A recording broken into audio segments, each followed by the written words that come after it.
Hello everyone and welcome to Zest, no Zen with me, Shel Marie, the podcast that takes you on a journey from the hustle to the harmony, fueling your passion while finding your peace. Today I am absolutely pleased to welcome a therapist, a counselor and a coach, and I know much more with no-nonsense, no-fluff approach to mental fitness, well-being and health. After spending 25 years in the corporate world, Simon Bostock made a major shift to focus on supporting founders and senior executives through real-life challenges, including anxiety, stress, sleep issues, burnout, and much more, which I know lots of us can easily relate to. So this is going to be already, I know, such a transformational episode. Now, in his fourth year of practice, Simon works with a range of clients from 60% roughly women and 40% men, providing practical strategies and a clear approach to regaining back their control, their clarity, and their stability. I love this. Getting ready for a straightforward, insightful conversation about what it really takes to manage your mental health. This is so important, especially in today's fast-paced world. I am so excited to introduce him. Welcome, Simon. How are you? Hi, I'm all good, thank you. Amazing. So let's just cut to the chase, shall we? I love this terminology that you use. The no fluff, the no nonsense. Where did that come from? That had to have come from somewhere. Okay, well, actually, it's actually, I'm sure this is an adult audience, so it's actually a no BS, no fluff. Okay, and the reason for that is because I've lived it. I've been there, done that, got the T-shirt, sold the T-shirt, got a new T-shirt, had the T-shirt burnt. In terms of, okay, I understand what it's like to have to deal with deadlines, and you feel like your every day feels like the same in terms of you don't feel like you're moving forward, and you're finding it more and more difficult. And the reason you're finding that is because we are living in a 21st century world, but we are BC brains, and what I mean by BC, before computers. So we're used to living in on the plains of the Serengeti, right, in tribes of about 100 to 150 people. Okay, that's what we were used to. Okay, and we're used to being able to navigate that. And what we're not used to doing is having our fight or flight response continue to move upwards and upwards and upwards.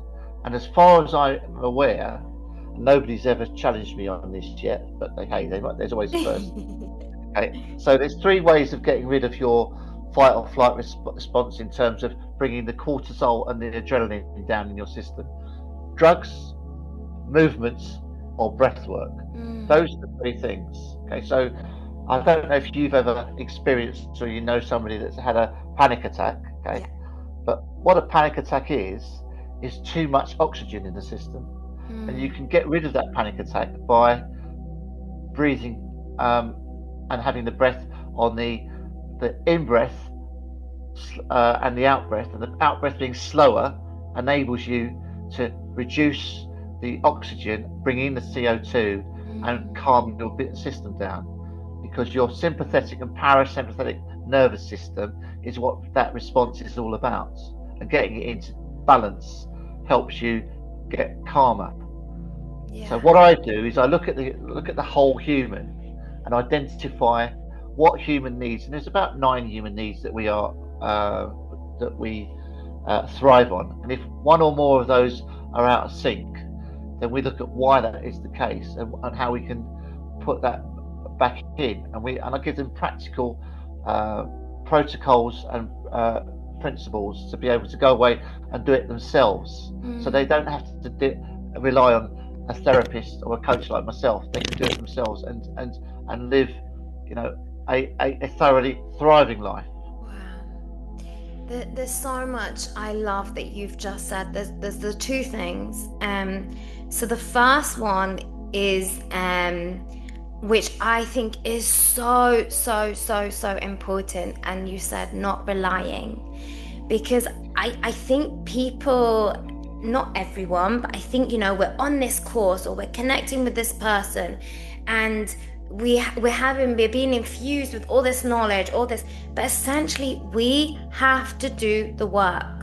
Okay, we can keep having like, oh yeah, oh he said do the breath work. Oh yeah, I'll do the breath work. Hi, I did the breath work today. No, this is something you need to embody, and it has to be something that is something that is working for you, because I'm sure that you touched on this as well, and like the breathing, like everyone can relate to that, like makes 100%. Like if you are breathing at a fast pace, naturally you need to do the opposite. But I also love that, if I heard you right, that there isn't a one size or size fits all. We are all different, we are all unique, and I really love that you gave the three different examples. Obviously the drugs, the dancing, and if I heard right, the breathing. When you really think about these three things, I'm sure let's not think maybe about the first one as much, maybe in a more holistic perspective, but I'm sure there's something out of those three that someone could have a go at trying. Like for me, I love dancing, and the moment I learned salsa, I learned bachata, I learned all these different ones, but there was something in me that still felt it was so controlled. And it's nothing against that. When I see these professional dancers, it's incredible. And I know the process that they go to get to that point. And I know it's not always an enjoyable process. But then the outcome, which we all focus on a lot, is the product of it, but we forget the process. And the moment I personally learned about ecstatic dance, I went, finally, this is what I've been doing my whole life, quietly, privately in my house, thinking, what are you doing, Shelley? And it just felt so good in my body. And then I was like, oh, there's actually communities and people that do this. And I just felt, especially when it's outside, it's in the desert, it's connecting to the land, I just feel this, I'm guessing what you say, I just feel this peace and this passion and just alignment in myself. So so to go back to what you said, you already touched on it, but that was actually my next question, which was, do you have any practical tools to help with mental health? So let's say, for example, somebody is suffering from anxiety. Okay, so as soon as they're anxious and they're not able to unpick that for the next day, then their subconscious throughout the night, while they're asleep, will be unpicking that. That's what REM sleep's about. Yeah. Which also means the next day, because you've had too much REM sleep is really hard on the body, okay, because it takes up lots and lots of energy. So you wake up and you're not as refreshed as you should be because you've had too much REM sleep. So now you wake up tired, okay, and feeling even worse maybe than you did before. So then you crack on with your day, and you've got more and more stress about etc. You go back to bed and you're living for the weekend, expecting to catch up on that sleep that you've lost throughout the week. It's not like a bank. You cannot bank extra. So if you decide I'm going to have a lie-in on a Saturday or a Sunday because I'm going to catch up on my sleep, it doesn't work like that. The system doesn't work like that. You have to be able to have it's best to have the best sleep is you wake up at the same time every day and you go to bed at the same time every day, right? And you allow yourself to get that cortisol and that adrenaline out of your system by doing things like breath work and movement. Okay, so the best way of getting rid of stress is to go outside into nature, okay, and spend some time out there, okay, and really so that's why so many people during lockdown took up walking and running and said it was the best thing they ever did, because because you're getting connected with nature, and also you're stopping this internal record that's going on and on and on and on and on, okay, and you're stopping that, and you're just calming the system down. and it's so important. Yeah, absolutely. And just to kind of add or break down a little bit of what you said, because I love the way you said it, but I'm just thinking about maybe people who aren't as familiar with like terms like the subconscious mind or things like that. Um, so correct me if I'm wrong, but my understanding of it is generally what we do through our day, our brain replays that at night. So usually, Exactly. what I came to realize, which I have these certain techniques that I do before bed, because especially when I've had those days where I have a lot going on in my mind, I always make sure I infuse, I watch something, or I listen to something, or I read something, or I write something, or like what you say, I dance or I go for a walk, and I make sure that particularly, obviously I don't go for the walk before 15 minutes before going to bed, but I really that 15 minutes of relaxation, I disconnect from everything, and I really like, regardless of what happens, I'm like, okay, Shelley, what's the gratitude in what you experienced today? And I really try to tap into that, even when, and it's easier said than done. There are those days, and some days I just say, do you know what? Today is one of those days. I put my hands up, human, okay, whatever, let it be what it's gonna be. But generally, I have found that when I'm more conscious about what I am not just eating, but feeding my mind before I go to sleep, I feel much more inspired, much more empowered, much more refreshed. And even the environment, like, I'm not saying like, oh, we should have just positive affirmations and all this stuff. Like, we're all unique people. But if you're probably going to have a picture that's not as inspiring and motivating on your wall, and you wake up every morning and look at it and then wonder why certain things are happening in your life, just be conscious about what we are always kind of taking into our mind. So I really love that you said that. That was once I learned about the subconscious mind, that really, really changed my mental health, which again is not a quick fix. It's not like a do and done. It is an ongoing process. So let me try and explain. So Thank you. the best analogy for what you've just described, okay, is okay. So humans are not digital, okay, and we live in a digital age, and which means that we've got imagine a light switch going on and off, on and off. That's digital, okay. We're analog, and I go along the lines of imagine a plane coming into land. The plane coming into land, it goes round to where the landing strip is, and it slowly drifts down, and eventually lands. And it's got a nice long runway. Well, that's the human brain, and that's the human brain working at its best. Because in order for you to bring down the madness that has happened during the course of the day, you need an hour before bedtime to reduce the lighting, because light has a massive impact on your on the way you sleep. Okay, so you bring that down. You bring the temperature slightly down in the room that you're going to sleep in, because temperature makes a massive play on it as well. And you do something that's maybe read a book or listen to some music. But again, you're calming yourself. If you think about it, when a baby is come out of the hospital and goes home with the parents teach it how to sleep. It doesn't just suddenly decide it's going to sleep for 8 hours. It's taught how to sleep. And sometimes we forget our sleep patterns, and everything we do is habits. Our brains are habit machines. They love habits. So if you get into a bad habit, right, then you need to break it in some way. And the way you do that is by breaking down that habit and reintroducing a more healthy habit, whatever that happens to be. And guess what? How long does a habit take to form?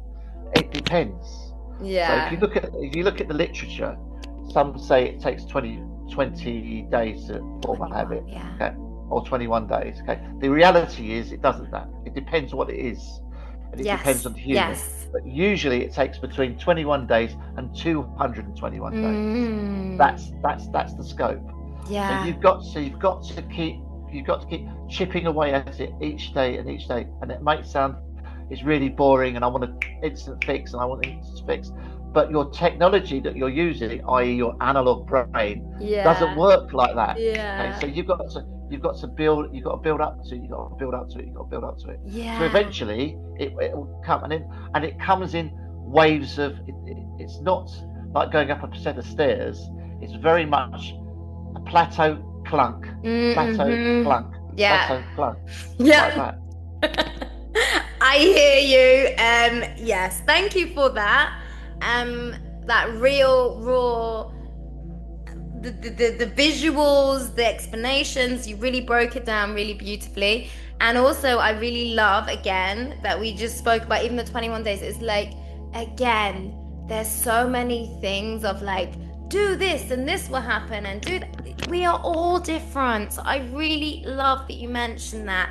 And it goes back to something someone told me once of, like, for instance, giving up smoking. I'd love your point on this.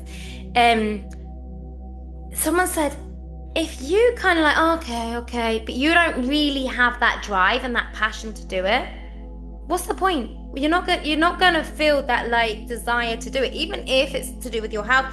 But, like, often they say, like, you know, then something comes around and they're like, if you do not, this is going to be the consequence. People get that fire, that fuel, that desire, that adrenaline. And so that's why I love what you kind of said. And like, if I'm not kind of putting this together right, please excuse me. But that's why I love about you saying about the 21 days to the 200 days, because maybe that person is like, oh, okay, you know, maybe I'll do that. They are probably going to take more 200 days because they are going to keep, you know, up and down. And I experienced this even with my eating, which is still an ongoing process. But whereas that person, maybe that's more fueled, more fired, and like, enough is enough. That's it. I don't tolerate this anymore. You know, they're going to have much more, I feel, quicker results because they have that passion and that desire. Feel free. And also the other thing to go hand in hand with that is to be kind to yourself. Yes. So if you treat yourself so we are not our thoughts. Okay? We are not our thoughts. Our thoughts are fleeting and they come and go. Okay? And we are really and humans defaults is negative. And the reason the reason humans are defaulting to negative is because it keeps us safe. Yes. And the reason we are happy to be in that, or not happy, the reason we are in that space is because we're not designed to be happy. We're designed to survive, because what we need to do is go and make new humans. That's it. Okay. So our subconscious doesn't care that we're happy. And our what I call the inner chimp, if you like, okay, is that part of us that worries and is very emotional and so on and so forth, and is very irrational. It doesn't care that we are happy or not, as long as we are safe. So when we've got our fight or flight going on, it cares about us staying in our lane and being safe. Not happy, safe.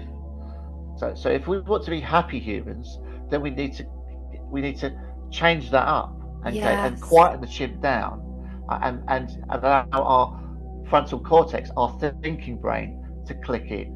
Wow. And that means that we need to be very much more aware of the fact that, you know, these things do take time, and these you know, and to be tenacious. You mentioned smoking. I used to smoke 60 cigarettes a day. Okay, and so I was a professional smoker. Okay?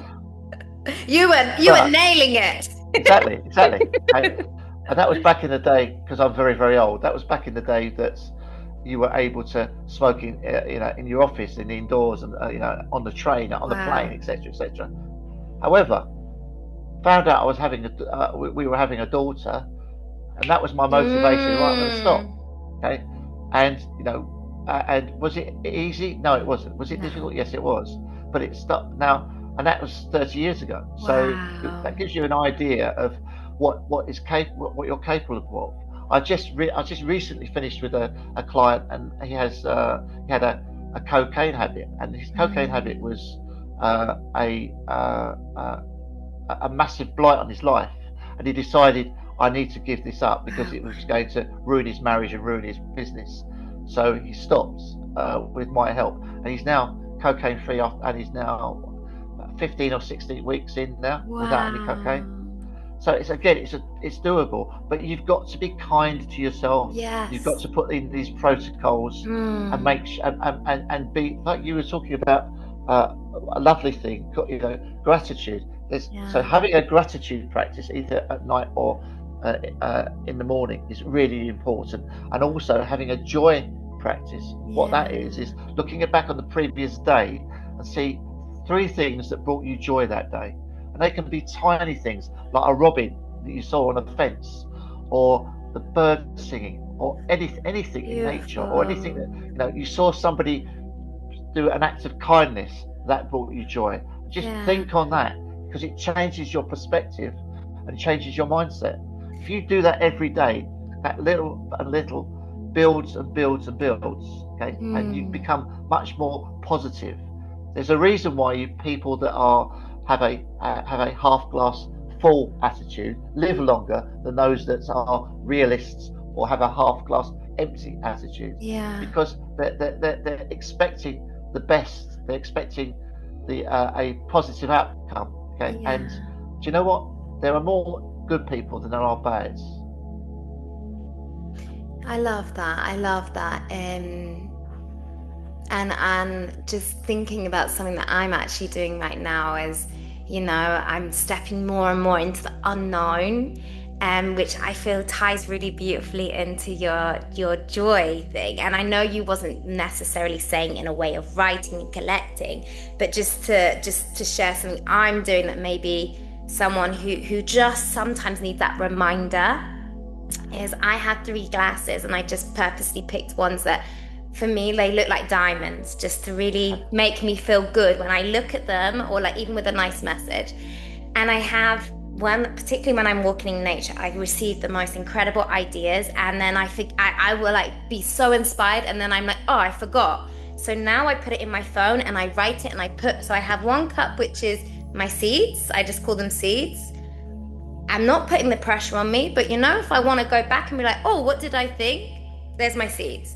Then I have what seeds I've planted, and then I have what came into fruition, or came into my life. We don't need, it doesn't matter what wording we use, and I see them grow. And so when I look at those cups, on particularly those days when I'm like, oh, like I feel that, and this was the second thing you said, which I love, that kind of negative Nancy. I don't want to like put someone's name to it, but what I started realizing is the more I fought against that and was like, no, and it got so loud. But the moment I just went back to the safety, I said, listen, right, I see it as a nurturing mother.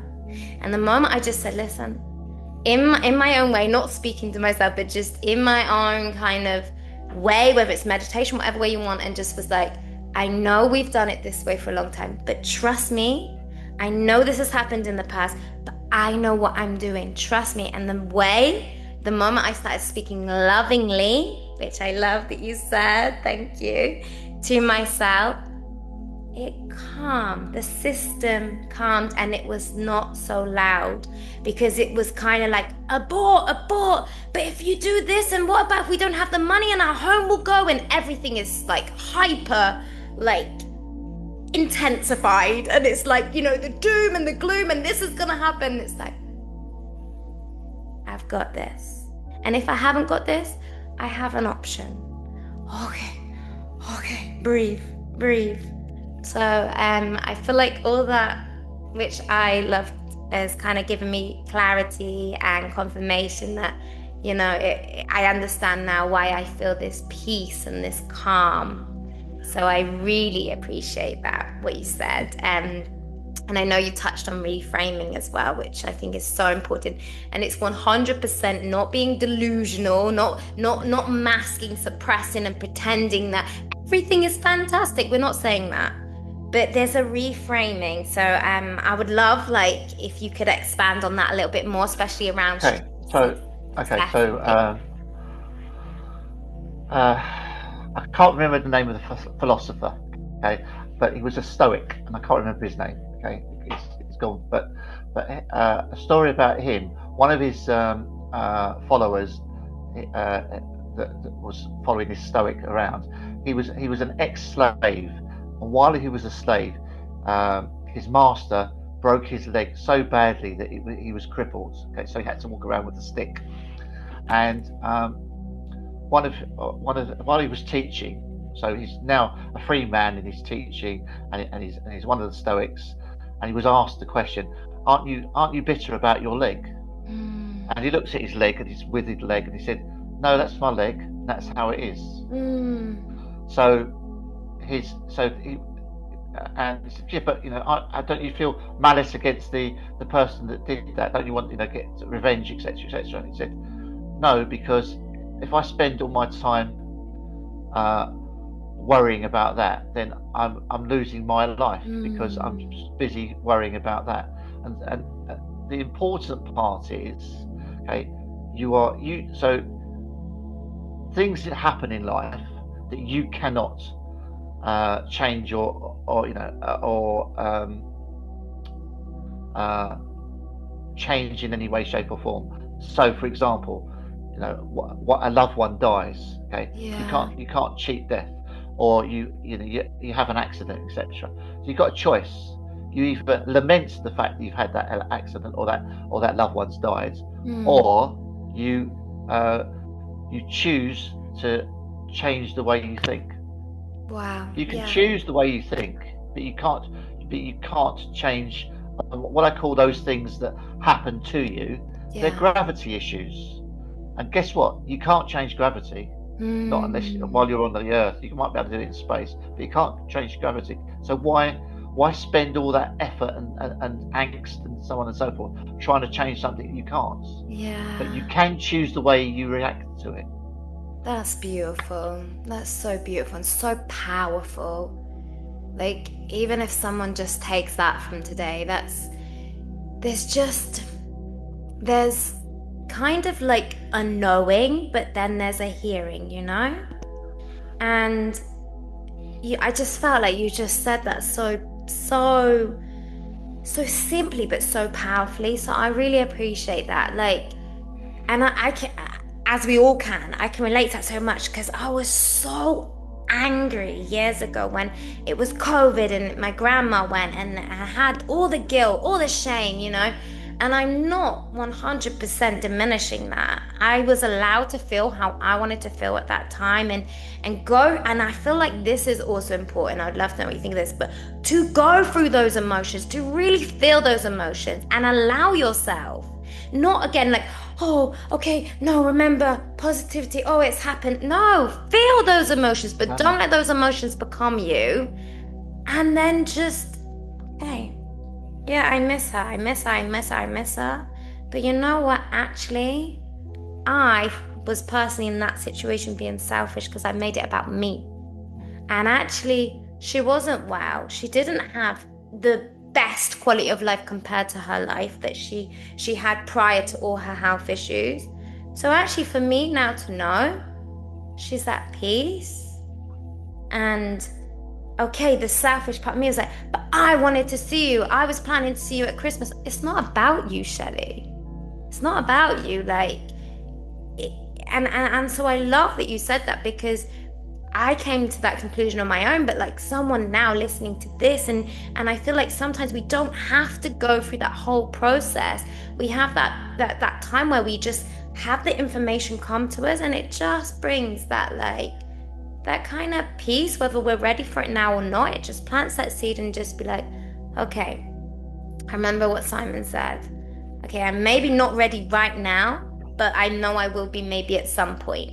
Absolutely. So grief is a process, and you may or may not have come across the 7 steps. 7 steps, I am not a great fan of the 7 steps, because it's like there's an order, okay, and humans aren't like that. We're too messy. Okay, but what is so? My if I have somebody that I need to help and they come to me because of bereavement, then one of the things I say to early on is, right, so what you're feeling at the moment, and imagine your the core of your body, and you've got a great big black hole there. Okay, it's huge. Okay, and what's going to happen over time? Okay, you're not going to heal, but you are going to make that hole smaller. Yeah. And if you can make that hole smaller and surround it by color and rainbow, okay, and positivity, you will get that thing smaller. Because think about the person that's died, okay, because they have died, and that's a natural thing and it's a real thing, and they've died. But if you can allow them to live on through all the things, so you said your nan, right, Gran? Yeah. Okay, so what was a saying that she used to say that comes to mind? So this is ironic, like, that you're saying this, because I actually feel her closer to me now than before. And she always used to say, like, my baby, and actually one really beautiful thing she used to say, so she always used to say me ducky do, because she was from Long Eaton. But one thing she actually always used to say is she was my grandma, but she was also my godmother, and she used to call me. She used to only I don't quote me, family, but I know that she used to say, "I'm your godmother, not your grandmother." And she really, I felt like her little mission when she was here, and I can still kind of feel her now, and I'm like, enough. But I feel like she was really trying to find me my man. So there was even that guilt of she's missed that or something. So now you lost her during COVID. That was 5 years ago. Okay, but she's still here and she's still alive because you're still talking to her. Yeah. You're still talking about her as well. Yeah. So we will live on through the stories, because humans love stories. Yeah. We will live on through the stories that that you'll tell for now and for the next however many years. And if you I don't know if you've got kids or you're going to have kids or whatever, but generation after generation, there will be a time when somebody will say in 2 generations time about my great grandmother's grandmother was actually the godmother, and that because we live by our stories, and we live on with that. And if you say that to somebody that's grieving, that's going through that kind of feeling of loss and anger and guilt and all of those emotions, okay, those emotions are human. That's what makes us human. But to give them some comfort that actually this person will live on, because they will live on through you. Absolutely, that's so beautiful. And and it's about still making those times extra special it's not about she's not here again. It's that perspective, isn't it? I already know now on my special day, and she will be there 100%. She'll be honest, she'll have her own space, she'll probably have more space than the other guests. It's but it's just that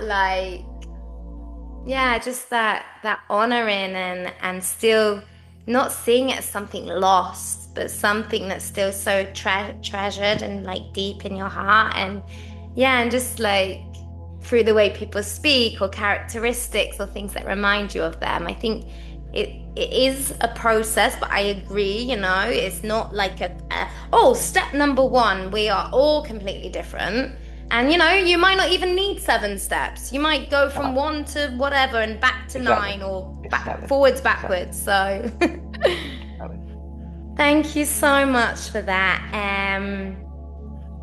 I just what I like to ask, I really appreciate your time and all your knowledge. It's been amazing. And I just like to just ask, just from the top of your head, before we kind of finish, if there's anything else you just really feel right now that someone listening might want to hear.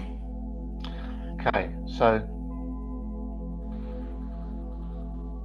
a lot of people feel they're on their own, especially so young men and women under the age of 25. there was a poll. So everything I've told you today, none of it is woo-woo. Everything is based on cold, hard science.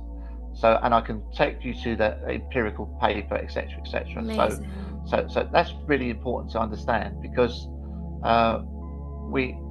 this experience that we're living at the moment, we are more isolated now than we ever have been, even though we've all got one of these, okay, etc., etc., okay, but we're isolated. So what I would suggest is that if you've got a friend, and John or Fred or Gillian or whoever, boy or girl, okay, just take a moment and think, I haven't spoken to so and so for a little while, okay, and don't message, so maybe message it, but pick up a phone and actually talk to them. Yes, speak to them, I and love just say, that. hey man, how you doing? How's it going? Okay, and just spark up a conversation, and do it to somebody that you haven't spoken to for a while, okay, that you know maybe you used to get on, and just say, do you know what? I was thinking about you the other day, okay, and you came into my thoughts. I just wanted to touch base and say hi, okay?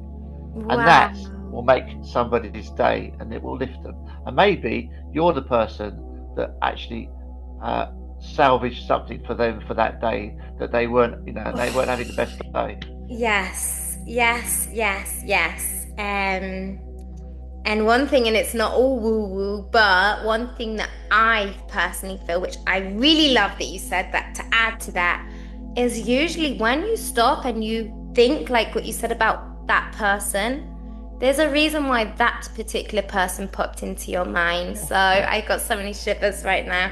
So oh my gosh, thank you so much. There's so much beauty in this podcast. And I know just from now or tomorrow or in 10 years time, someone will watch this, and that just you sharing that and them taking action is going to completely change the course of another person's life. So thank you so much. It's been an absolute blessing. I just knew to connect with you, and it's been an honor. Thank you so much, Simon. You're welcome. And just keep doing what you're doing, and I'm so happy you not necessarily changed direction. I feel like everything happens for a reason, but I'm so happy you're in the role you are in now, and I know that you are creating so many transformational changes for so many people, and I will put all of your details in the notes, and I'm sure lots of people are going to be wanting to reach out to you. You have just this, not just your knowledge, but you just have this really calm, kind, and like caring presence, but also like we're not no BS, no fluff, like is this. And I love that you even said about the science, like I think too often we're all in these and just sometimes actually often we're all saying the same thing anyway in whatever words we use. So thank you. That's what I'm trying to say. You're welcome. Yeah, and thank you. It's a blast. Thank you. And if there's anything, of course, you would like to say before we go, you're more than welcome. Just really enjoyed this afternoon, and hope people have taken some bits and pieces. If you want to find me, you'll find me in my my little place in LinkedIn, and I'm happy to talk to anybody or message them. Yeah, reach out. Amazing. Thank you so much.